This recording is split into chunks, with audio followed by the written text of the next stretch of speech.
Good morning. It's Wednesday, and that means your weekly update on all things Ukraine and international affairs with Garland Nixon and Scott Ritter. Let's talk.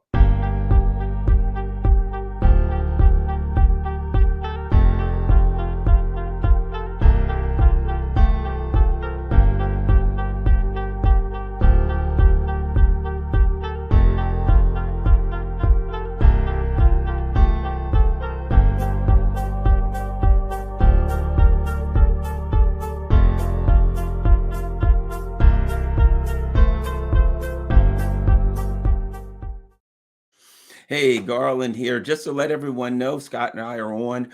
And for those of you who don't know, this is a Rokfin exclusive. What it means is this is on my Rokfin premium channel. Generally, we do about 15 to 20 minutes on all of our platforms so everybody can see it. The remaining 40 to 45 minutes will be on my Rokfin platform.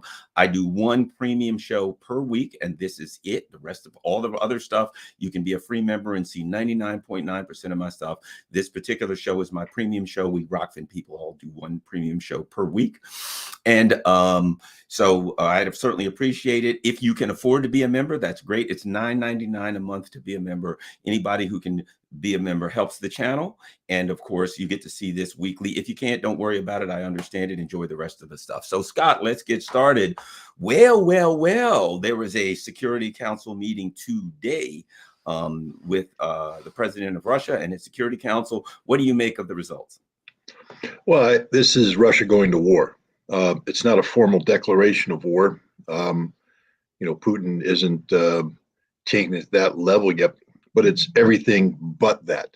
Putin has declared martial law in the four recently acquired oblasts, Kherson, Zaporizhia, Donetsk, and Lugansk.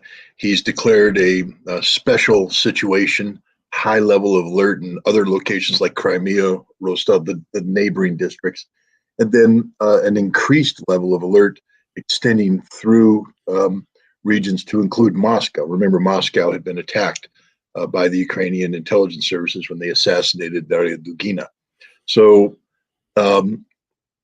Russia is basically locking down to prevent any repetition. When you get deeper into the Russian Federation, it's green lights all over. Life is normal. Life is good, except for the other thing that he did. He convened a special military council. It's the equivalent of what Stalin convened the day after Nazi Germany invaded in June of 1941, the GKO, or Special Military Commission. That oversaw the totality of the Soviet state being focused on the singular mission of defeating Nazi Germany. And Putin has created a similar structure to do the same thing, coordinate the totality of the Russian state to the singular objective of completing the goals and objectives of the special military operation. Up until now, and I think I've expressed my I can't call it frustration because I don't have a personal stake in this matter, but as an analyst, my confusion over the Russian approach, which has just been not what one would have expected. It's as if Russia made a decision to allow Ukraine and the collective West to operate at 100% while limiting itself to 40%. You just sit there going, why is this happening? What in God's name is going on? There was an inherent level of almost deliberate confusion in the Russian approach. A lack of focus in terms of the command, with four separate military districts carrying out four separate campaigns in a disjointed fashion, mobilization taking place in a less than fully coordinated manner, different levels of competence at the different districts doing the mobilization, and a lack of resources to the task. We talked about that. You can't defend a 1,000 kilometer frontage with 200,000 men. That's changed now with this special military commission, the total resources of the state are focused now on accomplishing this task. We know that they've created a single military leader, General Suvorov and General Armageddon. He now has the backing of the state through this commission. Any resource he needs short of nuclear weapons will be provided. Putin has just straight out said, every soldier that we send there will be equipped to the standard we expect. And that's a direct hit on some of these mobilization centers where soldiers, weren't given the body armor or all of the equipment. We're told they have to go out and buy this, buy that. No. And the other thing is, he said, when I tell you what the damn salary of the soldier is, that's the damn salary of the soldier. Stop undercutting it. When we say we're going to pay them this amount of money per month, you pay them that amount of money. And now with this commission, that's the case. And the other thing is, now we have extraordinary powers that have been granted. So if you're a corrupt dude, you may spend the rest of your life in the gulag now, as opposed to getting a slap on the wrist or just dismissed. This is wartime level support for something that is still called a special military operation, but it's radically changed. The fact of the matter is, what's going to be happening in Ukraine from now on, and we've seen evidence of this, and I think we're going to talk about it later. The focus of the strikes. Russia is in the business of taking out Ukraine's power grid. Right now, 40% of the grid is gone. By the end of the week, you could see the total collapse. By the end of the month, there won't be a power grid left, and then that's the way it's going to stay for the rest of the winter. The Ukrainian people are about to feel, what it's like to go to war against Russia. It ain't a joke. Up until now, you've been having a party, go out, pop the champagne, dance in the streets. Hey, the Ukrainian boys are doing good. They ain't doing good anymore. I had to laugh when I watched the General Armageddon give his brief the other day, and he talked about, it's a very tense situation, very difficult situation. We're going to be evacuating the civilians because, we might have to make some difficult decisions. And all these people are like, oh my God, the Russians are going to retreat. They're going to pull back. They're giving up their soul. It's a surrender. We might as well lay down. And I said, are you kidding me? The dude's getting ready to wage war. The dude's getting ready to slaughter Ukrainians. Any Ukrainian comes into this region is walking into a death trap. What he's saying is we're going to be removing the civilian population out of harm's way.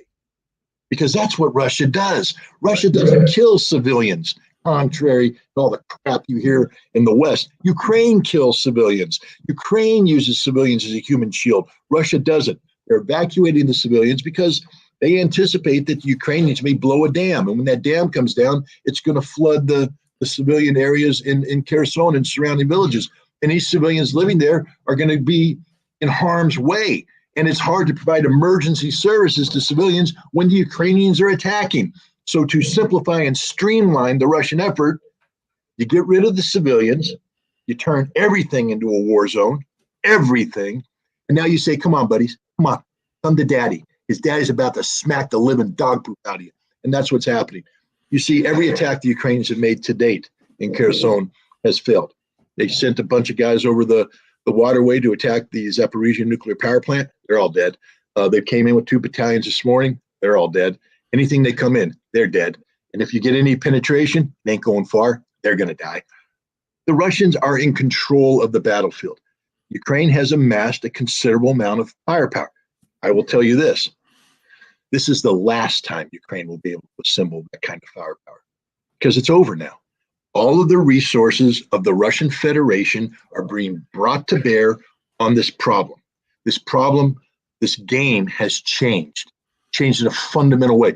NATO and Ukraine have put everything into the pot. They've gone all in. They've grabbed every chip. The one they dropped on the floor, the one they held in their pocket for good luck, they've all come out and they've shoved it all into the middle of the table, and they're hoping they're going to roll 16 straight sevens. Ain't going to happen. It's over. Finished. Bye. All that's left is the dying, and there will be a lot of dying left.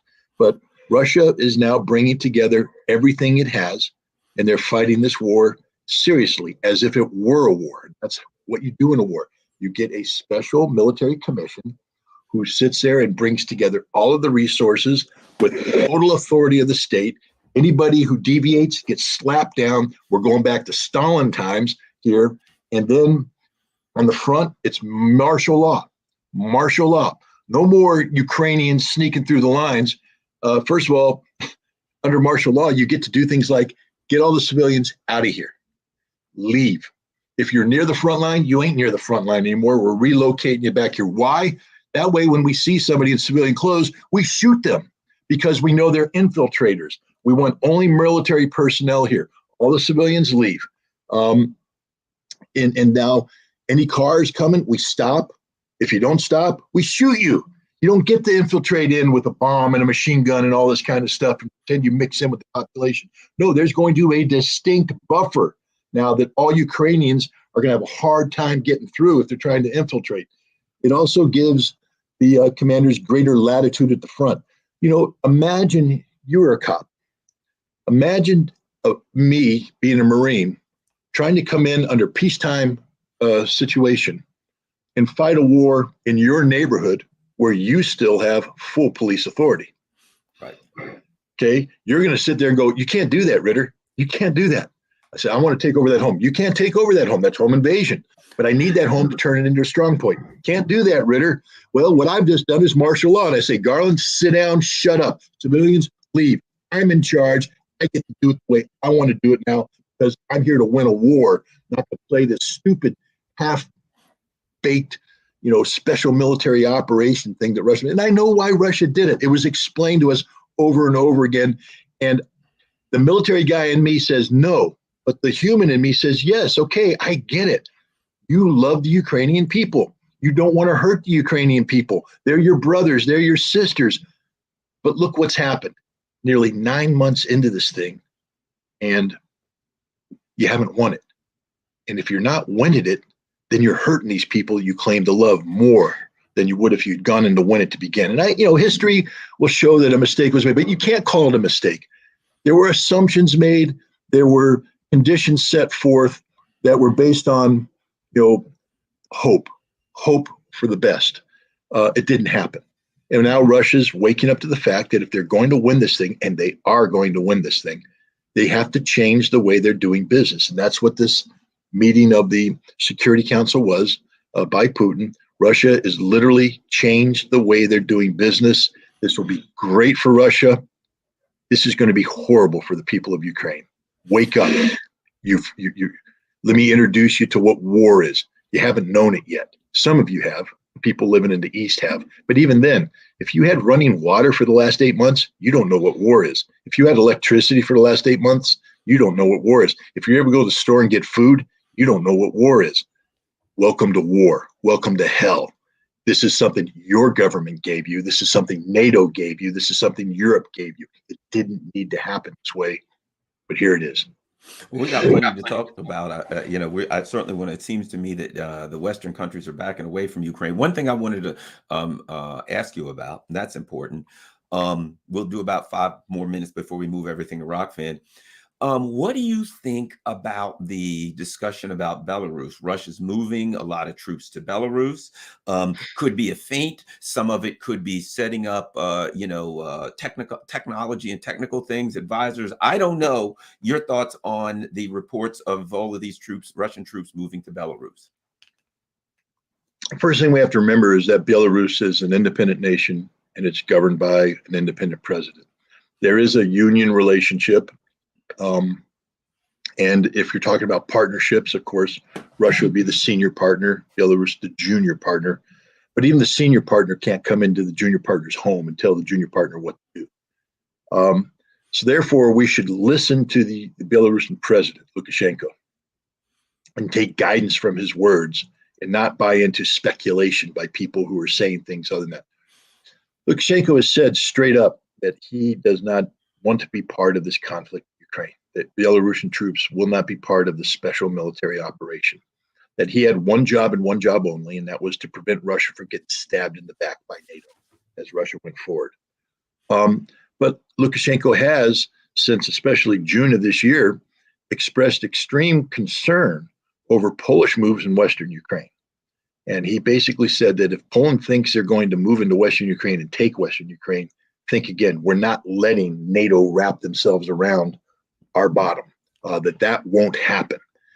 So what I see right now is that Russia and Belarus are preparing for a couple options.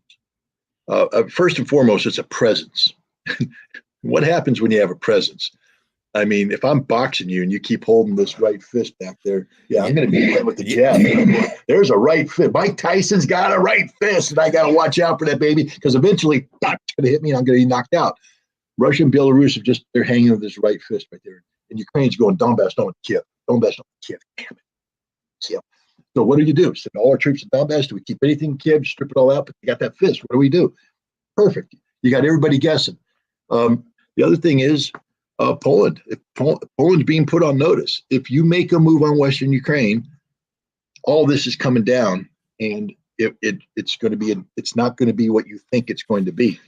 You could be caught in a trap between two. You could be flanked, caught in a trap between two, and just wiped out. Wiped out. It won't be. It won't be. So I think Belarus is positioned itself just by the presence of this operational force, and we're told it's 70 to 80,000 troops. Now let me give you a pro hint. That's Russian troops. Russia ain't putting 80,000 troops in Belarus just to sit on their butts. All right, something's going to happen. What I think is going to happen is when there's a collapse of authority in Kiev, which could come soon with all the pressure that's being placed on, these 80,000 troops are going to be able to make a rapid sprint down to Kiev and seize control and insert whom they want to govern. But like I said, their presence alone, I mean, they're only a few hours away from Kiev. It's not like they're days march. They're just a few hours away. They could literally have these guys in Kiev the next day moving if the Ukrainians didn't put up a viable defense, which means that Ukraine now has to take that seriously and put up a viable defense. And if they do that, they're taking troops away from these other areas. And remember, this isn't the only place Russia's going to be attacking. We know right now that Russia's already making moves out of Russia into Kharkov to secure the border area there. But that's in preparation. They could come sweeping down. And, I always said, there's a problem with taking a lot of territory. You got to hold it. And when you take a lot of territory, remember we said, how does Russia hold a 1,000 kilometer frontage? How does Ukraine hold? Because they have to also protect the Russian border. How does Ukraine hold a 2,000 kilometer frontage with troops when they're putting all their troops down in Kherson? This is the thinliest held line with no reserves whatsoever. Kharkov is a sitting duck. And all the Russians have to do is come sweeping down, and they'll clean up Lugansk, they'll clean up the Donetsk flank, and they'll wipe the Ukrainians out. Russia has so many options now, and Ukraine has no options. The Russians are, I just think the people that sit and go, oh, Ukraine's doing this. Look at the damn map, man. Look at the map and understand. Look at power correlations. Look at the accumulation of strength. Look at the trajectory. In politics, we talk about momentum. Ukraine has burned through its momentum. We had this conversation last week, the high water mark of Ukraine. It's been reached. Right now, Pickett's charge is taking place as we speak. And while it looks impressive, there was nothing impressive about Pickett's charge. It was an act of desperation. And that's what's happening to the Ukrainians in Kherson. It's an act of desperation, throwing the last hope into the teeth of the dragon, getting chewed up and spit out. It's over. I mean, it's all over but the killing. And unfortunately, there's going to be a lot of killing left. A lot of killing. When, again, World War II history, if you take a look at the Army Group Center, the German Army group that was fighting, just to the west of Moscow, and then reaching down, there were battles there. There was fighting taking place. I mean, it was bloody. But when you have a relative equal correlation of power, there's limits to what you can do and all that. But when the Russians brought overwhelming power and they broke through the line, and then we had something called the destruction of Army Group Center. We went from the Germans taking 500 to 1,000 casualties a day to the Germans losing 900,000 men in 2 weeks. That's what happens when you have a collapse. and the Ukrainians are going to have a collapse. When they have a collapse, all these forces they have are no good. Numbers only work if they work together in unison and cohesion. But numbers like this pick you off one at a time. And that's what's going to happen to the Ukrainians. They're about to become this, and the Russians are going to come in with this, and it's just going to sweep through.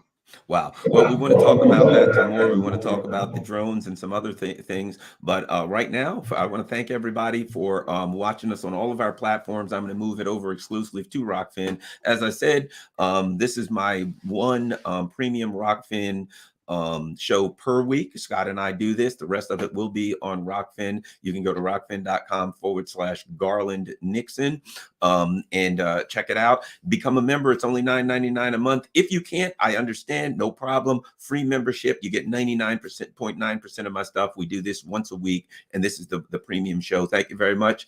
We're going to get into Kamikaze drones and all kinds of other stuff. But first, I'm going to jump off the other platforms. We're going to move right over to Rokfin. And I want to thank everybody for taking the time out to watch it. One moment, Scott.